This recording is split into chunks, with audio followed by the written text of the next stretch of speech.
Hey everybody, this is Perch, and we got news that Battle Chasers is coming back. Do you remember Battle Chases?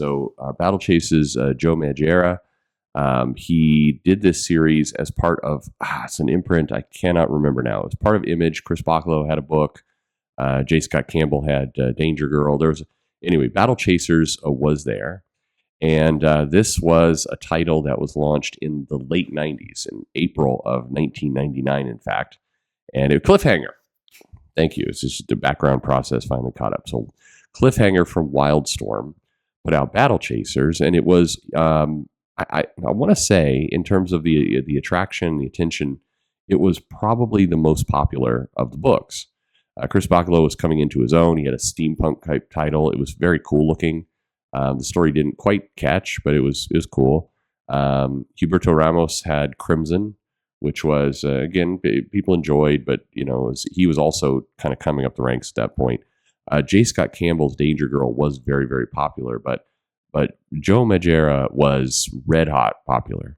It come off a pretty successful run on X-Men, was seen as this kind of manga, it was when manga was first getting kind of discovered in the U.S.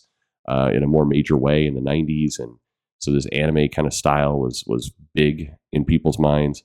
And he had this sword and sorcery thing. He was the right person at the right time to take advantage of the market. And Battle Chasers was pretty massively popular. Unfortunately, it became one of the titles that was kind of indicative of what Image was seen as in the 90s, which was late.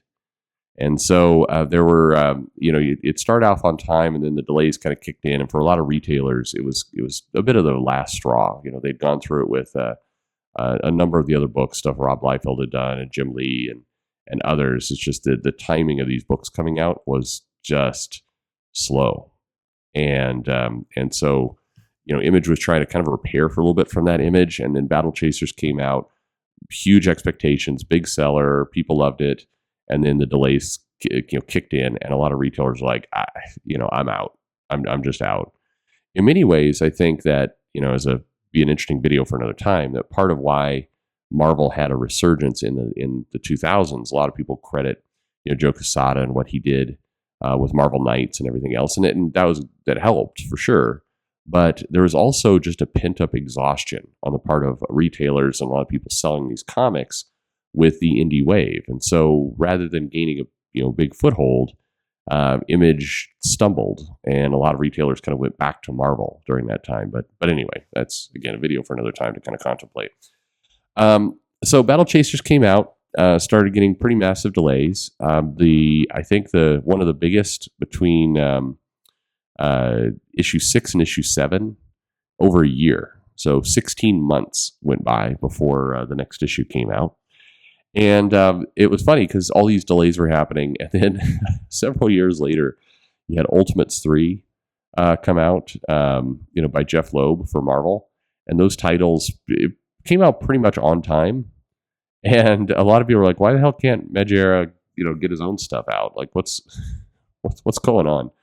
But Joe Magera went to go become a video game designer, and his style definitely lent itself to that. It was good money. I don't know if this was ever spoken out loud, but there's just a lot more money and safer money in that world, and it appealed to him creatively. But there was, it was better financially. It was better. So but Battle Chasers kind of remained. A lot of people still wanted to read it. They liked it and everything else. And then back in 2015. There was a Kickstarter campaign for Battle Chasers Night War, and it raised quite a bit, raised over $800,000, close to, it was bumping up close to $1 million. There was some late money I thought that came in that may have gotten it there, but anyway, it was very successful in 2015. And one of the tiers, the $100 tier, was you got all things kind of Battle Chasers digital. And that was adding, they promised, all new Battle Chasers, number 10, 11, and 12. So 3 issues by Joe Magera, and this was kind of the a big deal. I mean, you're finally going to get a conclusion to the story, and it got a lot of attention. And they promised. It basically said you never thought it would happen. So so did we. But we're releasing 3 new issues of the classic comic story, written and drawn by Joe Madureira. These new books mark his long anticipated return to the most cherished and iconic work of his career. And then it didn't happen. So this was one of those, crowdfunded campaigns you don't hear too much about, but it was one of the big disappointments. And so there was non-delivery. They're delivering on the game, but it was extremely late. But the rest is finally kind of almost tossed in the towel. So there was, look, we know a lot of you came in. There's several backers who only backed the project, had zero interest in the game, and Madureira and some others seemed surprised by this. But why? You have collectors going to comic shops spending $100 for a variant cover. You think $100 pricing tier to get 3 issues of a comic that is pretty well known and iconic? You think that's weird? Not at all. There's plenty of comic fans who went in for that. But and then the kind of the communication back to people was, I want to say, pretty lousy. It was kind of like, well, I don't know why you expected to get these. I'm paraphrasing for sure, but it was, the game was the important part of this Kickstarter. That was the thing that was really cool. Why are you guys complaining about the comic book? It's like, hey, you ass. But anyway, I'm exaggerating a little bit. They did seem apologetic, certainly for letting people down, but the surprise definitely made me laugh.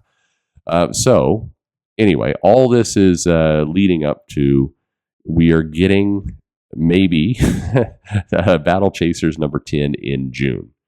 So it will now be only written by Madureira. It's going to be drawn by Ludo Lullaby, and similar style, so it's fine. But it's going to come out from Image Comics in June, and there's not exactly a promise for more, but in theory, there we'll get the conclusion to the story, and Madureira is promising that these backers will finally get their comic. You kind of wonder if they wanted to do the comic, really, or if this was, more or less like they have to fulfill the campaign and stop taking the black eye on it. So they're finally getting this comic out. But undoubtedly, it will be popular. I know a lot of you are like Battle Chasers, interested in Battle Chasers. So, first of all, are you buying it? Are you going to come in and buy the 3? And then any kind of predictions. Okay, if number 10 comes out in June, when's number 11 and 12 coming out? Anyone want to put a little bet on that?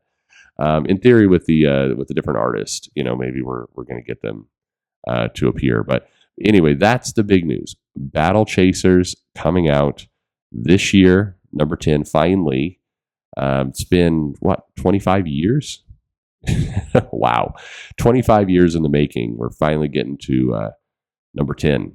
So are you buying it? Let me know in the comments below. Like and subscribe, of course. And thanks for listening.